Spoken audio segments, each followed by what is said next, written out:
everyone, Justin Cody Worden, Director of Business Development for Austin American Technology, and you are here for another episode of the Friday Hot Seat. And of course, I got Mr. Todd Roundtree, President and CEO. How are you doing today? Couldn't be better. Couldn't be better, and why is that? Last day before vacation. Yes, and where are you heading? Heading to St. Pete Beach. So for you that don't know, Todd is actually from Florida. So is St. Pete where you're from? Actually, I'm a little further north where I'm from, up in Ocala. Okay. But father's 80th birthday next week, so wow. We got a little family vacation going down to the beach and going to spend a week down there. 80 and still kicking. Now, how's everything going in Florida with the storm? Didn't a storm just come through there not too long ago? Yeah, storm did come through. Talked to family. Really not a weather event at all, at least where they were located. Well, as soon as we wrap up this, you hit the road. I'll hold down the fort, so you don't have to worry about work at all. So if you're watching this right now, Todd's on vacay. Email me, give me a call, take care of the rest. But as you see, this is a little different. We laid our demo / showroom out a little differently. So Todd, why don't you take us through what equipment surrounds us right now? So at least what we can see here, we do have over here, we'll just kind of point, if that's okay, but our NanoJet inline cleaner, it's the world's smallest full chemistry inline cleaner on the market, only 6 feet long. Little product plug there. There you go. Yeah. Behind me over here is the all brand new Aqua Rose 4.0, our recent version on that. Yeah, you better order some more bodies. I think we just sold out. Absolutely, absolutely. And then our once again, completely redesigned. I think we just released that here recently as well, but redesigned X30 stencil cleaner back there, new colors, new software, new look. Really, really excited about that one. And then of course, our Mega Ion batch cleaner as well. Now, you got two batch cleaners in here. You can't tell me they're the same. They're definitely not the same. It's a good question. So spray and air batch cleaner using a aqueous-based saponifier. That one over there is actually a solvent-based. It's a jet under submersion cleaner, so we can clean a batch of parts at the same time, but using a flammable solvent, and also do a roast test. Well, you know I'm particular to the X30, but that's the first one, the X Series. You kind of gave me the reins to do that makeover. I love it. I'm very proud of it. We're getting a lot of good interest on it since we released it probably about a week and a half ago. We are off to a great start. So thank you again, everyone, for joining Todd and I on our Friday Hot Seat here from our demo room in Austin, Texas. Todd's going off on vacay tomorrow, so we're going to have a lot of fun here while we wrap this up. But before I get going, I do want to talk about a visit we had last week. It's again so fun to finally have people visiting again. Megan Wendling of MW Associates visited. She came here and actually did an interview, sit-down interview with both you and I, talked about the equipment, talked about a lot of the product releases. How long have you been working with Megan? It's been close to 2 years now that we were fortunate enough, I'll say, to actually connect. I don't know if it was a chance meeting, but Megan was looking for a new client in the cleaning industry, and we were looking for a new marketing and PR company. Yeah, being that my background's in marketing and sales, I have become very close with Megan and her team, Francesca, Jenny, Christy, all of them over there. They're pretty awesome. They make our lives a lot easier. It allows us to focus really on the day-to-day. And absolutely. Megan, my first time meeting her in person, is an absolute delight. If you aren't working with Megan and she has an opening, because she has a very unique business model, I'm going to give her huge kudos to the business that she created, because she doesn't just do marketing services for anyone. She actually is experienced in the industry. She knows everybody in the industry, and she really aligns with one company per vertical. We're fortunate enough to be able to work with her in the cleaning vertical, and she's done wonders for us. The introductions, the recommendations, the referrals are phenomenal. So if you are looking for marketing, even if you can't work with her directly because maybe she's working with someone else, she's a great resource, and I highly recommend reaching out to Megan on LinkedIn. That's probably the best place to reach her right now, and go from there. And part of the reason she came to visit, not only to say hi and see our amazing showroom, but she wanted to drop this off. Yes, she did. Yes, this is the Mexico EMS Winners Edition, the Mexico Technology Awards. Now, you may not be able to see that. I'll throw it up on the screen if I have to and edit. But when you open this up, we didn't quite make the first page, but you got to put table of contents in there. But if you look at that, there we are. Yours truly, Todd Roundtree, right there in front of the Mega Ion for the 2020 Mexico Technology Award for cleaning equipment. And of course, I had to turn it into some sort of sales, and we got our nice new ad that we just ran, trade in, trade up. So Todd, we can talk about the award, but that's just bragging about our equipment some more. So let's talk about the trade in, trade up. What was really the philosophy behind running this ad?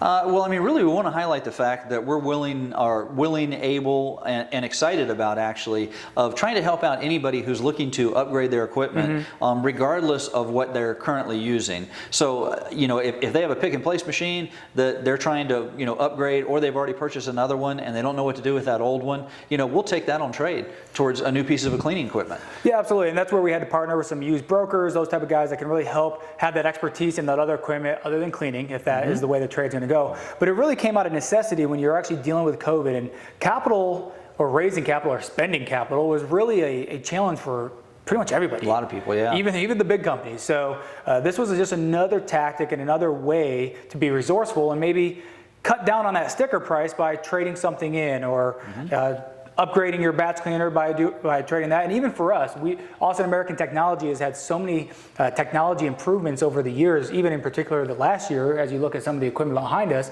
It was a great opportunity for our own clients to trade in their 3.0, or maybe they want to trade in the old brown and gray one that I've been picking on you about since I got here, and get this new flashy white and blue one. So absolutely, that has been a wonderful success, and I really appreciate MWA and the Mexico EMS for allowing us to run this ad and further brand ourselves in Mexico. Yeah, absolutely. No, that is very awesome.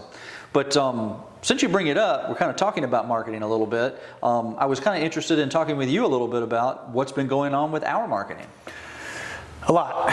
We are very busy. Marketing is one of those things where if you got a sale for every piece of marketing you did, we'd be so high, it'd be unbelievable. But you know, marketing is pretty unique right now, and even in the industry as a whole. And you know, part of this question comes from a conversation you and I had earlier when I was at the ARMA event this past week. That's the Austin Regional Manufacturers Association, and marketing was a topic that came up there. And you know, when you deal with manufacturing and technology, at least as an outsider. I'm here now, so I guess it's not much of an outsider, but my first observation in marketing in this industry as a whole was it's pretty old school. And what I mean by that is I feel like so many technology companies weren't or are not still utilizing today's easy, free marketing strategies, you know, whether it be LinkedIn. I take that back. LinkedIn is very used. Yes. LinkedIn is where I think a lot of the companies in our industry, and you know, this whole industry as a whole, is they put all their eggs in that basket. You know, very few companies are running ads on Google, doing any type of paid advertisement, but that makes sense because that's a very expensive. There's a lot of trial and error, which increases the price, and you really got to have someone that speaks that language and really focuses on it. So I understand why people shy away from that. But I don't quite understand why so many companies have not adopted the social media aspect of marketing. Well, it's interesting that you say that. So you're saying so many companies. Now, of course, like you said, you were at the ARMA event here recently. Now, that's represented here in the Austin area by some really big companies. We have some, you know, or they have great membership from some really big companies. I assume you were meeting with some of them as well as some smaller companies, but it was the same message you were hearing? Yeah, absolutely. I mean, marketing as a whole, they either need the help or they don't even know where to turn. You know, they may not have an MWA in their back pocket like we do.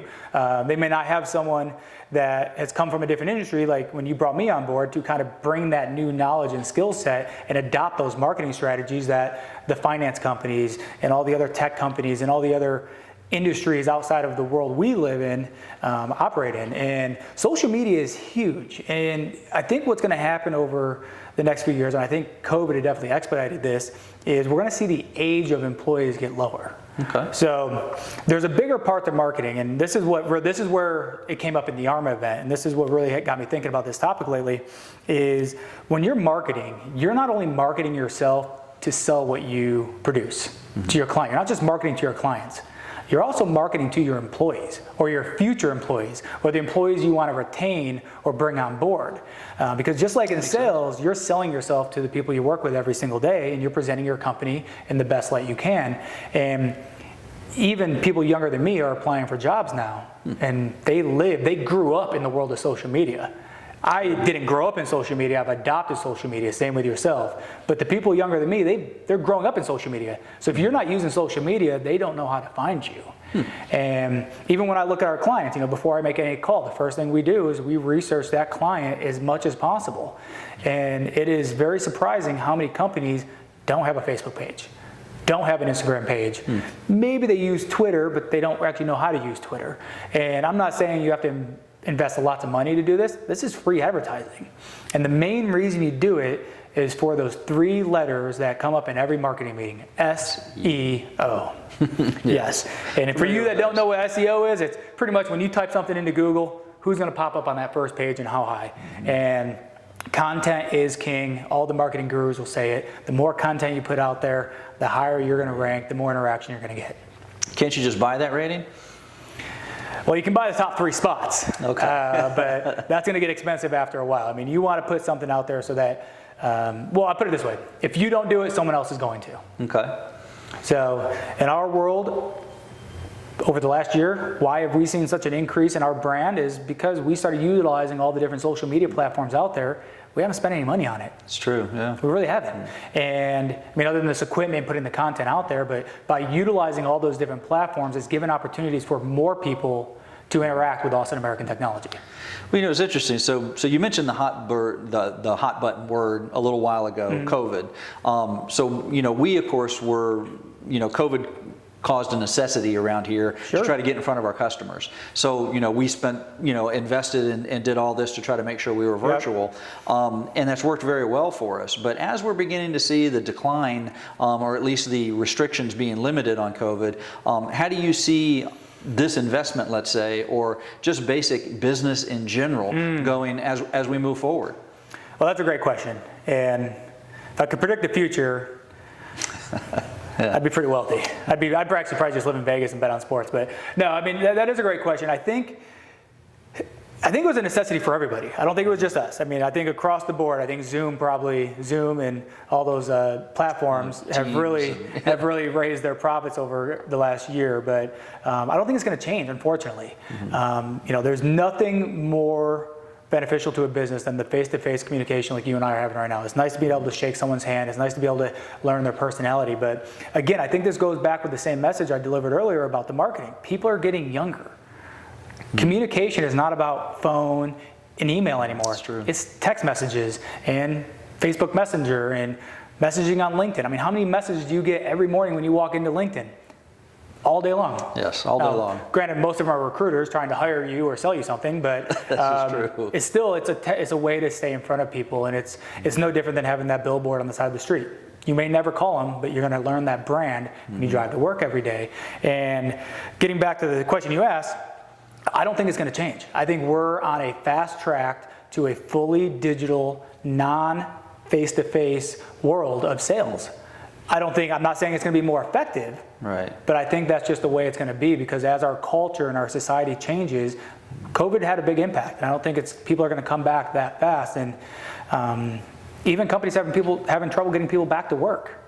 If they don't come back into work, you have to keep the Zoom calls going. So, you know, that's what I got. I can kind of see that. You know, I think back, once again, I am a little bit older than you, so I've kind of seen the development of cell phones come around. And I remember the first thing was, you know, why in the world would I want to carry a phone with me? I have one at home. There you go. Now all of a sudden we can't live without one. And then even the development of cell phones to where it was, you know, why in the world would I want to be able to answer an email on my phone? And now all we have is smartphones. So I can see that, you know, by the change that we've made so far over the past year and a half, that it's just convenient now. And I'll be honest with you, when we've had Zoom meetings with customers doing installations or troubleshooting problems, or even doing sales calls via Zoom, it has been just, I mean, everybody accepts it very, very easily, and they love the interaction. And really, I haven't heard any complaint from it yet. Yeah, no, that's a good point too. And I think that when you look at it from an overall business sense, right? So as a salesman, you want to provide as much value to your client or potential client as possible to earn that sale. Now, of course, we love when people come and visit. You guys are all welcome to come visit anytime. Megan, come on back. Anyone can come check out our facility. But is that the best business move? You know, are you going to fly around the country and inspect every single batch cleaner company before making a decision? Now, sounds great, probably fun, but let's think from a business sense. How nice is it to kind of pre-screen the product that you want to purchase from a Zoom call with all the decision makers on the call? We did one earlier today. We had 7 or 8 people on that call. It's true. Now they all got the same information delivered to them the same way at the same time. It's true. There's no way all 7 of them were going to fly to Austin, Texas and drive out here and see this. It's true. So now they can go, they can analyze all the different companies they're looking at, truly have a good conversation, compare apples to apples, and you know what's going to happen? They'll probably fly back out to the company that they want to purchase, do that final inspection, and then move on. Sure. Now, why am I so passionate and pretty adamant about this prediction? Is the industry I come from is already happening. Okay. I mean, let's talk about cars. It's true. Where do you do your research now to buy a car? Always online. Let's look at buying a house. Where do you do your research to buy a house nowadays? Online. Yeah. Where do you apply for a credit card? Online. Online. When do you actually talk to a salesman face to face these days? Usually once you've made your decision. Once you made your decision. It's true. And you go in there and it's time to talk to him face to face and knock that price down as much as possible. And I think that is coming over to this industry. Now, there is a very scientific and technical part of our job in these purchases that I don't think we'll ever get away from. So I think there is always going to be that I need to come see the equipment before making the purchase, which is fine. And I think that's never going to go away. But I think up until that point, this is the world we're going to live in. And now with that being said, for me personally, I think everyone's going to attest to this too. We don't want the trade shows to go away. No, we don't want the trade shows to go away. Yeah, no, that's definitely valuable. Yeah, so that's awesome. Those were some good questions. Yeah. So, well, that's awesome. I mean, I really appreciate you taking the time to Yeah. kind of sit down with me today and maybe educate me a little bit on marketing. But that being said, it's almost time for vacation. whoa. I turn the cameras on, you put me on the hot seat, and now you're going to cut the cameras off? Absolutely. Well, I think it's time for you to hit the road. Have a great weekend, everyone. We'll see Todd in a couple weeks. All right. Take care. Thanks.